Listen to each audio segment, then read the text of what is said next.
할버슨과 히긴슨이라고 하는 사람이 쓴 어떻게 의욕을 끌어낼 것인가라는 책이 있습니다. 이 책에 보면 사람들이 세상을 이해하고 행동하는 방식을 둘로 나눌 수 있는데, 하나는 성취지향적이고 또 하나는 안정지향이라고 하는 것입니다. 성취지향적인 사람의 관심 영역은 좋은 기회를 얻었는지 놓쳤는지 이런 긍정적인 사건의 존재 여부인데 반해서 안정지향적인 사람은 그 일로 인해서 큰일 날 뻔했다 하면서 부정적인 사건의 존재 여부가 우선이라고 합니다. 또 행동 방침에 있어서도 성취지향적인 사람은 일단 저질러 보고 거기에서 실패하는 것은 그냥 필요한 비용이라고 그렇게 생각을 하는데 반해서 안정지향적인 사람은 신중하고 경계심이 많아서 낭비를 두려워한다고 합니다. 예를 들면 같은 포도 주스 광고를 할 때 두 가지 방법을 가지고 광고를 할 수 있습니다. A의 광고 문구는 이렇습니다. 포도 주스를 마시면 10년은 젊어지고 일주일에 활력이 생깁니다. 똑같은 광고인데 B의 광고는 포도 주스는 노화를 방지하고 암을 예방해 줍니다. 이렇게 같은 광고라고 할지라도 A 광고의 문구는 성취지향적인 사람들의 눈길을 끄는 반면에 B라고 하는 광고는 안정지향적인 사람들의 눈길을 끈다는 이야기입니다. 이 성취지향적인 사람은 창조적인 아이디어를 떠올리는 데는 좋지만 그 아이디어를 평가하는 데는 적합하지 않다고 합니다. 오히려 그런 평가는 안정지향적인 사람이 잘 합니다.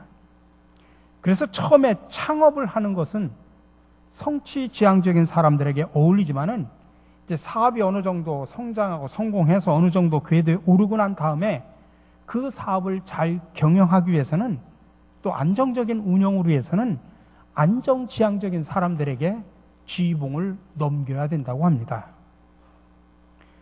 오늘 본문에 보니까 예수님이 전도 여행을 하시는 중에 어느 마을에 들어가셨는데 그때 마르다가 예수님을 자기 집으로 초청을 합니다.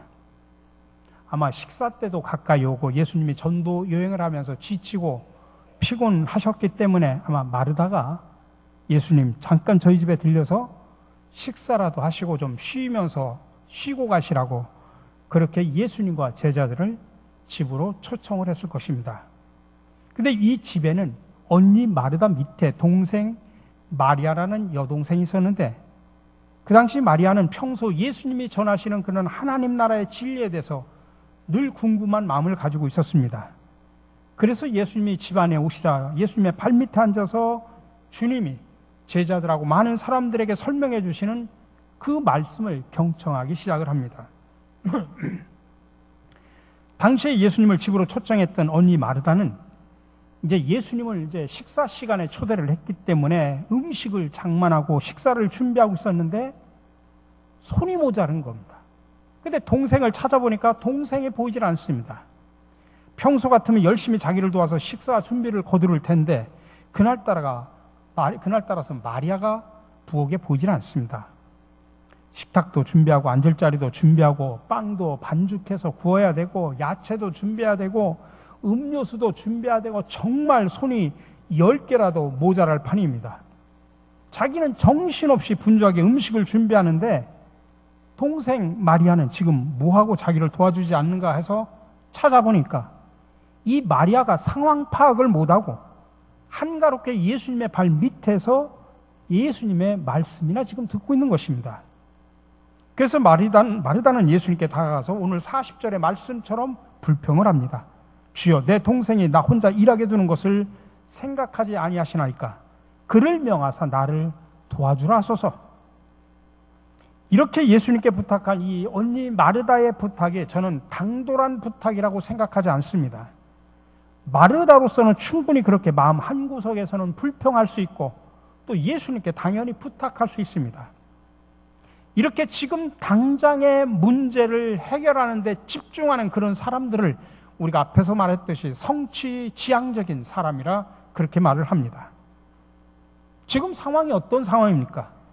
식사 시간이라고 판단이 되면 그 다음엔 자기도 열심히 뛰고 주변 사람들에게 업무를 맡기고 지시를 해서 이 문제점을 해결하는데 모든 관심을 집중해야 되는데, 근데 그런 사람들은 사실은 어떻게 보면 지도자적인 그런 자질을 갖춘 사람입니다. 근데 우리가 교회 안에서도 어떤 일을 성취하거나 달성하고 완수하는데 너무나 비중을 거기에다가 두면은 일이 다 끝난 다음에 사람들이 그 일을 감당하기에 수고한 내 자신을 알아주지 않을 때 사람들은 큰 시험에 빠지게 됩니다. 우리가 교회에서 여러 가지 다양한 모습으로 사역을 하다가 시험에 빠지는 이유가 뭡니까? 우리가 봉사하면서 사람들의 시선을 너무나 많이 의식하다 보면 내 마음이 분주해지고 또 마음이 분산이 됩니다.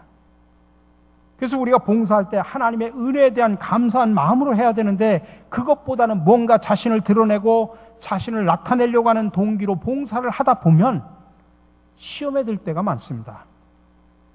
하나님의 은혜를 먼저 받은 다음에 그 은혜를 붙잡고 사역을 해야 되는데, 그렇지 못하고 사람들의 시선을 의식하거나 사람들 앞에서 나의 체면이나 명예를 의식해서 일을 하다 보면 반드시 그 사람은 시험에 빠지기 마련입니다. 또 과제지향적이고 문제를 해결하고 과제를 성취하는 것을 중요하게 여기다 보면 자칫 잘못해서 자기와 다른 사람의 형편을 서로 비교하게 됩니다. 왜 도대체 나만 이래야 되는가? 도대체 이 교회는 다른 사람들은 별로 일도 하지 않고 놀기만 하는데 왜 나 혼자 이런 일을 해야 하는가? 목사님은 저렇게 한가하게 노는 사람들은 신경 쓰고 나같이 부엌에서 이렇게 힘들게 일하는 사람은 신경 써주지도 않는다. 이렇게 나와 다른 사람을 비교하다 보면 반드시 불평, 불만이 생길 수밖에 없습니다. 그리고 그런 불평과 불만이 마음속에 쌓이면 사람을 섬기고 봉사하는데 그 표시가 나타날 수밖에 없고 결국 교회 안에서 신자들끼리 갈등이 생기게 마련입니다. 오늘 본문에서도 예수님은 불평하는 마르다에게 지금 너무 많은 일로, 다시 말하면 식사를 접대하고 준비하는 일로 마음이 염려되고 분산되어 있다라고 지적을 하고 있습니다. 여러 가지 일을 처리해야 하니까 마음이 분주하고 분산되고 그러다가 이런저런 염려가 자기 마음을 혼란스럽게 합니다. 식사를 준비하다 보면 밥이 뜸이 제대로 들었는지, 반찬에 간이 제대로 맞았는지, 혹은 국은 싱거운지 짠지, 싱겁다면 짜게 먹는 사람은 싱겁다고 타박하지 않을는지, 또 반대로 싱겁게 먹는 사람들은 짜다고 타박하지 않을는지, 누구의 입맛에 맞춰야 되는지 정말 정신이 하나도 없습니다. 그러다 보면 정작 이 음식을 도대체 누구를 위해서 만들고 왜 이렇게 분주하게 음식을 만들어 먹어야 되는지 그 본질까지 잊어버리게 됩니다. 그러면 우리는 어떻게 해야 되는가? 교회 안에서 무슨 일을 하든지 우리는 항상 본질에 집중해야 됩니다. 우리는 하나님 앞에서 무슨 목적으로 이 일을 감당하는가, 그 궁극적인 이유와 본질에 집중을 해야 됩니다. 예수님께서는 마태복음 16장에서 이런 말을 하셨습니다. 사람이 만일 온 천하를 얻고도 제 목숨을 잃으면 무엇이 유익하리요? 사람이 무엇을 주고 제 목숨과 바꾸겠느냐? 여러분, 교회 안에서 우리가 여러 가지 일을 감당할 때 가장 중요한 것이 무엇인가 하면 내 목숨, 내 생명입니다.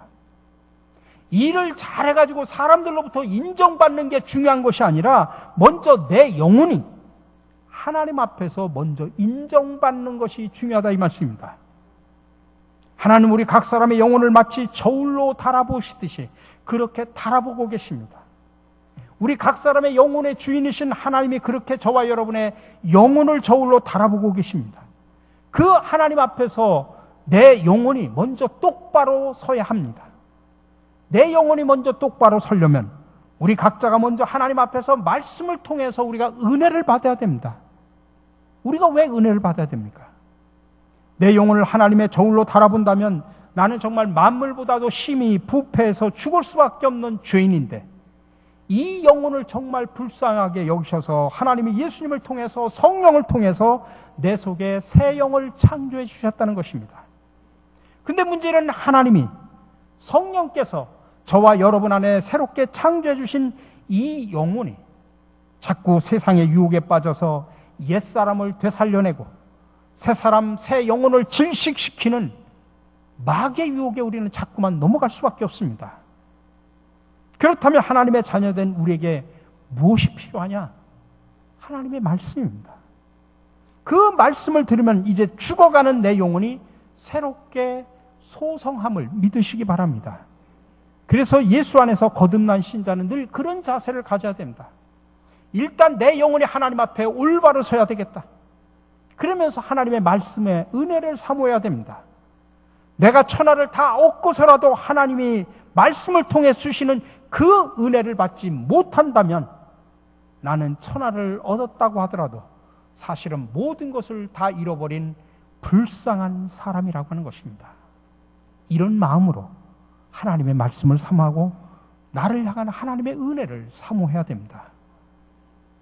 오늘 본문을 기록한 누가는 마르다 같은 그런 일꾼도 필요하지만 그런 마르다 같은 일꾼은 어떤 자세, 어떤 정신을 가지고 일을 해야 하는지 그 교훈을 지금 우리에게 주는 것입니다.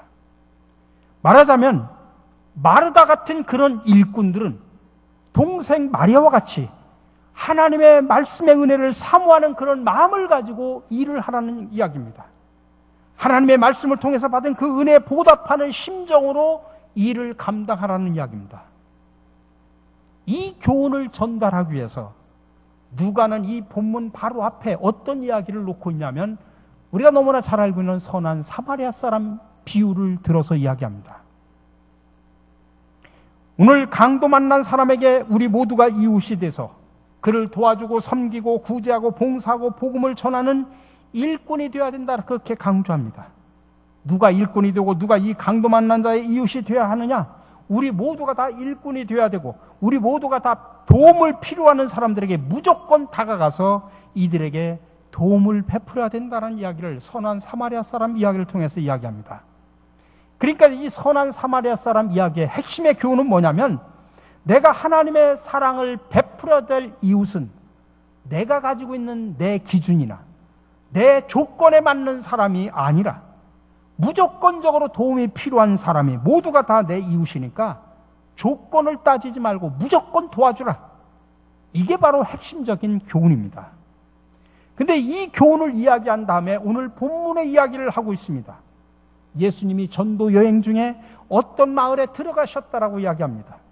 그리고 마르다가 예수님을 자기 집으로 초청해서 식사를 대접하기 위해서 식사를 준비했다라고 표현합니다. 그러니까 앞에 거와 뒤에 이야기의 흐름상으로 볼 때 예수님은 도움이 필요한 선한 사마리아 사람이나 다를 바가 없고 예수님께 식사 대접하는 것은 도움이 필요한 예수님께 당연히 대접하는 것이다라는 이야기입니다.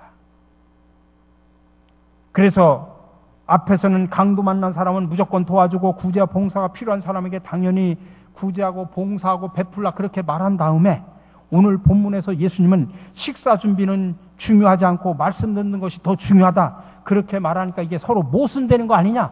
많은 사람들이 본문을 그렇게 생각합니다. 근데 중요한 것은 예수님이 오늘 책망한 것은 식사 준비가 옳으냐 그르냐 틀렸다 잘못됐다 이것을 책망하는 것이 아니라 마르다가 식사를 준비하는 과정에서 분주한 일 때문에 그 중심에서 핵심적인 무언가를 잃어버리고 있다. 지금 그거를 책망하는 것입니다. 여러분 이렇게 문제를 해결하는 것을 좋아하고 과업을 해결하고 일을 감당하고 성취하는 것을 좋아하는 사람들이 놓치고 있는 것이 뭐냐? 그 마음속의 동기입니다. 봉사하는 중에 우리가 분주하다 보면 그 마음속에 본래 품었던 본질적인 동기가 흐려지고 딴 생각이 들어오기 쉽습니다. 그렇게 열심히 과업을 성취하는 자기 자신의 우월한 능력을 과시하려고 하는 세상적인 자랑의 욕망이 불쑥 튀어나올 수도 있다는 이야기입니다. 여러분 앞에 선한 사마리아 사람 이야기를 할 때 왜 예수님께서 선한 사마리아 사람 이야기를 했냐면 그 앞에 율법 교사가 질문을 해가지고 내 이웃이 누굽니까? 라고 질문을 해가지고 그 답변으로 선한 사마리아 사람 이야기를 하는데, 그 율법 교사가 뭐라고 이야기하냐면 자기를 옳게 보이고 싶어서, 자기를 옳게 보이고 싶어서 예수님한테 이렇게 곤란한 질문을 던졌다, 이 말씀입니다. 여러분, 마르다와 같은 과업지향적이고 성취지향적인 사람들은 늘 자기의 능력을 과시하고 이를 통해서 자신의 존재감을 확인하려고 합니다. 하지만 여러분, 교회 안에서 내가 드러나면 드러나는 만큼 다른 사람들의 가치나 역할이 깎일 수밖에 없습니다. 물론 문제는 해결할 수 있죠. 그러나 결국 많은 사람들이 상처를 받고 교회와 하나님과 복음에 대해서 실망하고 교회를 떠나는 사람들이 생기게 되는 것입니다. 그래서 사실 초보적인 신앙일 때는 자신의 존재감이 드러나는 방향으로 교회를 봉사할 수 있지만, 이제는 신앙이 성장하고 성숙해지면 자신의 존재감이 드러나지 않는 방향으로 예수님의 말씀대로 왼손이 하는 것을 오른손이 모를 정도로 은밀하게 숨어서 사역을 하셔야 됩니다. 아직도 이 일을 통해서 내 존재가 드러내지기를 원한다면 여러분의 신앙의 수준은 아직도 어린아이 같은 신앙의 초보적인 단계라고 생각을 하셔야 됩니다. 그럼 어떻게 왼손이 하는 일을 오른손이 모를 정도로 은밀하게 섬기면서 봉사할 수 있을까? 그것은 우리가 섬기고 봉사하는 초점이 사람들의 박수나 사람들의 평가가 아니라 하나님의 은혜에 대한 감사가 먼저 마음속에서 우러나와야 됩니다. 오늘 본문에 보니까 언니 마르다와 동생 마리아, 이 두 사람에게는 분명 주님에 대한 뜨거운 사랑이 있었습니다. 그런 사랑의 마음과 감사의 마음으로 처음에는 주님을 영접했습니다. 우리식으로 말한다면 주님에 대한 뜨거운 감사한 마음으로 교회 생활을 시작하고 찬양대 봉사도 하고 교사도 하고 식당 봉사, 차량 봉사, 보이지 않는 곳에서 다양한 봉사를 시작했습니다. 근데 시간이 흐르면서 주님을 영접하는 자세나 동기가 오늘 마르다는 물질로서, 음식으로서, 빵으로서 주님을 섬기는 것이었다면, 마리아는 예수님에 대한 존경과 더불어서 자기 마음속에서 주님을 더 알고 싶고 주님이 말씀하시는 진리를 더 이해하고 싶고 주님의 마음과 생각을 함께 공유하고 싶은 그런 주님에 대한 감사의 마음, 사랑의 마음, 변치 않고 그런 마음을 가지고 주님을 섬겼다고 하는 것입니다. 그러니 우리가 여기서 지적할 수 있는 문제는 주님이 우리에게 베푸신 사랑을 우리는 어떻게 보답할 수 있는가라고 하는 것입니다. 우리가 주님으로부터 받은 은혜와 구원에 대해 이제 보답하게 하는 자세로 우리가 신앙생활을 해야 되고 우리가 사역을 해야 되는데 무엇이 필요하냐 이 말씀입니다. 때로는 물질이 필요해서 헌금을 하는 것도 중요합니다. 교회 안에서 주신 달란트를 가지고 교사로서 식당에서 봉사로 찬양대로 다양한 봉사하는 것도 중요합니다. 하지만 우리가 교회 안에서 이런 다양한 모습으로 봉사하면서 늘 놓치기 쉬운 것이 있는데, 그게 내가 주님께 봉사하고 내가 주님을 섬기고 내가 주님을 사람들을 섬기는 것은 내가 가지고 있는 무엇을 가지고 사람들을 주는 것이라고 착각을 하는 것입니다. 근데 사실은 내가 사랑을 받고 은총을 받은 것에 대한 감사의 표시여야 한다는 것입니다. 우리가 강도 만난 자의 이웃으로 구제하고 섬기고 봉사하고 헌금하고 헌신해야겠지만은 항상 그 동기는 내 것을 드리는 것이 아니라 주님으로부터 받은 것을 드려야 되는 것입니다. 우리가 초보적인 단계에서 이야기하면 사랑은 주는 것입니다. 아낌없이 주는 것입니다. 근데 그것은 초보적인 신앙입니다. 그러나 하나님을 사랑하고 섬기는 최고의 비결은 뭐냐면 내가 하나님으로부터 받은 것을 감사함으로 먼저 내가 받는 겁니다. 그러니까 신자들의 교회 생활의 최고의 비결은 하나님을 영원토록 즐거워하고 감사하고 기뻐하고 고마워하는 것으로 하나님을 영화롭게 해야 되는 것입니다. 시편 37편에서 말합니다. 또 여호와를 기뻐하라. 그가 내 마음의 소원을 내게 이루어 주시리로다. 이 고백처럼 우리가 정말로 하나님의 은혜를 기뻐하고 하나님이 나에게 베푸신 은총을 이해하고 감사하게 될 때 비로소 하나님께서 우리 마음속에 품은 또 다른 소원들도 이루어 주시겠다, 그 말씀입니다. 그러니 우리가 제일 먼저 중요한 것은 하나님의 말씀을 통해서 내가 은혜를 받아야 됩니다. 우리가 받은 그 은혜에 감사하면서 우리가 기도하는 가운데 더 큰 은혜를 우리가 사모해야 된다는 이야기입니다. 그래서 교회 생활을 할 때 항상 우리의 시선은 은혜 베푸시는 하나님께 집중을 하셔야 됩니다. 오늘 본문에서 예수님은 식사 준비에 참여하지 않은 마리아를 나무라지 않고 오히려 칭찬하면서 42절에서 이렇게 말합니다. 주님의 일은 많지 않거나 하나뿐이다. 마리아는 좋은 몫을 택하였다. 그러니 아무도 그것을 그에게서 빼앗지 못할 것이다. 여러분, 그러니 저와 여러분들이 분주하게 교회에서 또 세상 속에서 이런저런 사역으로 수고하고 봉사하고 시간을 바치고 물질을 바칠 때 절대로 포기해서는 안 될 것, 절대로 빼앗기지 말아야 될 것이 뭐냐? 우리가 내어주기 이전에 늘 우리가 받아야 되고 움켜쥐어야 될 것이 뭐냐? 그것이 바로 하나님의 입에서 나오는 은혜로운 말씀입니다.